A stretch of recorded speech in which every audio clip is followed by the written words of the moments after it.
Hey guys, Haito here, and today we're doing What If Jiraiya Trained Naruto Seriously Part 3. The last video got basically no reception, basically nobody watched it. So I'm releasing a second part so soon, and I'm sorry about the What If Tanjiro was Sukin's vessel What If that I kinda had to push back a little bit for this video, because I kinda want to get people on board with this series. I've got a load of ideas still. I really don't have to give this series up, so I'm trying to give it a push. But anyways, let's go. Chapter 3, Gala. Kakashi rushed up. He looked around. He saw white. His vision slowly unblurred, revealing it to be a hospital. The memories re-entered his mind, revealing that he had lost. He chuckled and smiled. They had really come far. He lay his head back. Outside of Konoha, quicker! Naruto shouted as he rushed forward. His eyes were orange and he had orange ring tattoos around them. We can't move any quicker, Naruto-kun, a girl with raven blue hair and pale white eyes said from behind Naruto. The only person who was even close to Naruto was Sakura, and more so a man with bushy brows, a bald cut, and in green spandex. But Naruto was almost a blur to all of them, and was far in the distance, even for Hinata using her Byakugan, and her voice was faint. Next to them was a man with the same eyes as Hinata, and pure brown hair, and a long sleeve white top, and same coloured trousers, and a brown longer skirt that reached his knees. Naruto, I respect your youthful nature, but we need the same formation. Mighty Guy shouted forward. Naruto didn't hear him over the screaming of his own thoughts.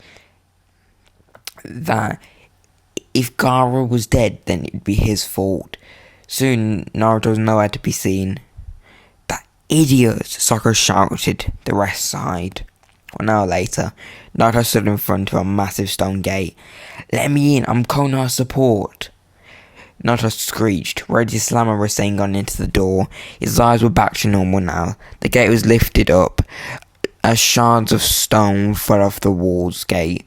Naruto realized how thin and destroyed the gate was. He knew about the attack, so it didn't surprise him. He saw Tsunanika in perfect shape and barely a sign of attack, other than the lack of people on the streets, probably because of fear.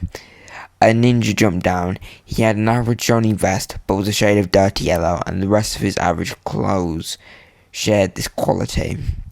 Do you have any medics? The man shouted, almost on the verge of tears. Yes, Sakura-chan should be here soon. Why, what's the problem? Naruto asked, his tone getting lower towards the end. Lord Conqueror has been poisoned.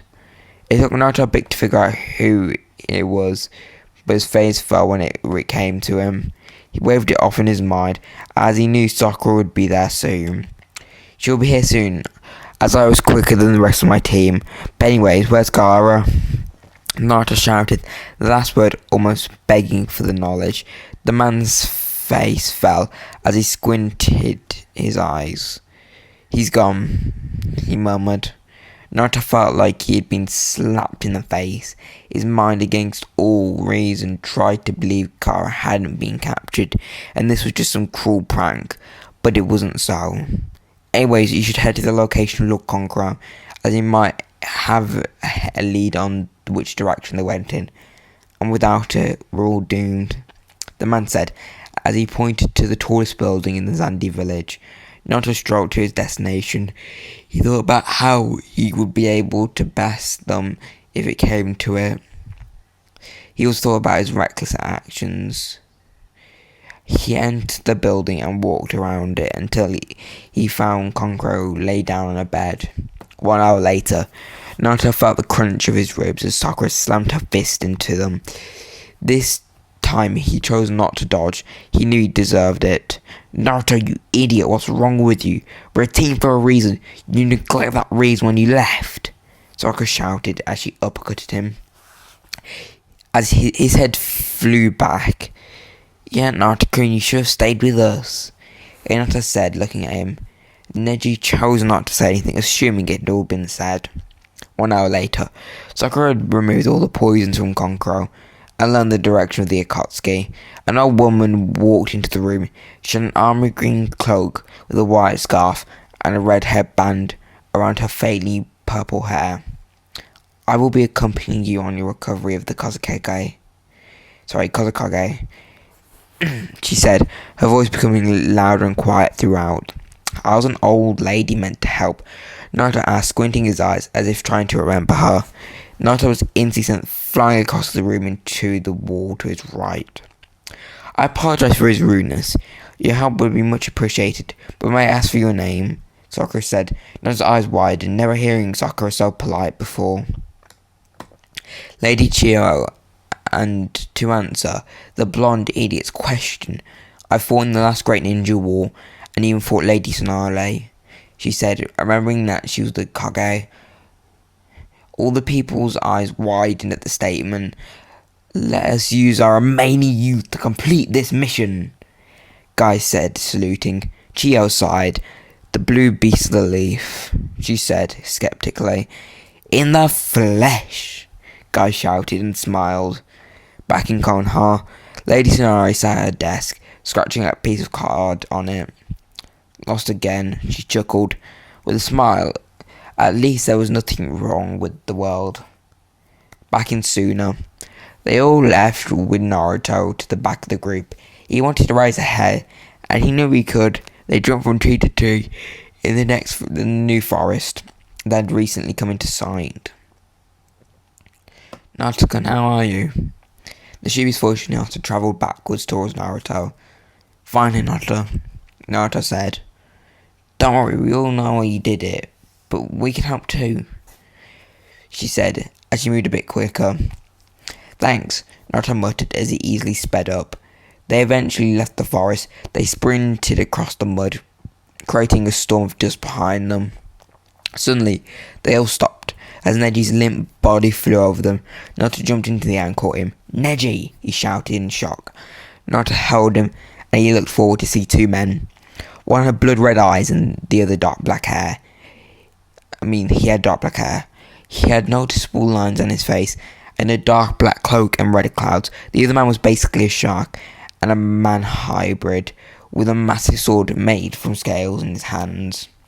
What do you think, Itachi? How fast will we kill them? The shark man said with a large grin only to be forged by a devil. Remember, our main goal is to hold them off and catch the Jinchuriki of the Nine Tails. The stoic Itachi spoke.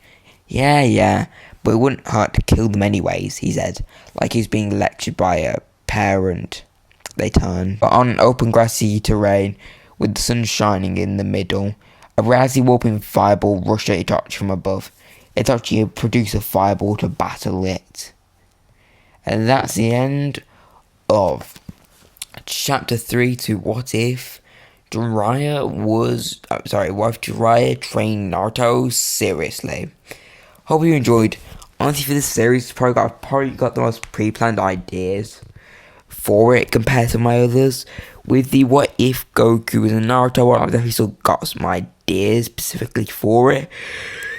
This is probably the most ideas I have for it. I have some pretty good ideas from all my what ifs, except for the What If Tanjiro Sukian's Vessel one, where I'm not 100% familiar with everything in Demon Slayer's story. I've only really watched season 1 of the anime. I'm planning to get on to that, but probably in between production of this video and production of that video.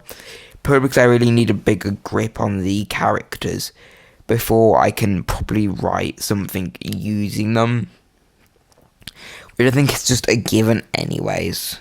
But yeah, if you've got any what if suggestions you'd like to comment, please comment them. Subscribe if you want to. Won't really change anything. But anyways, see ya.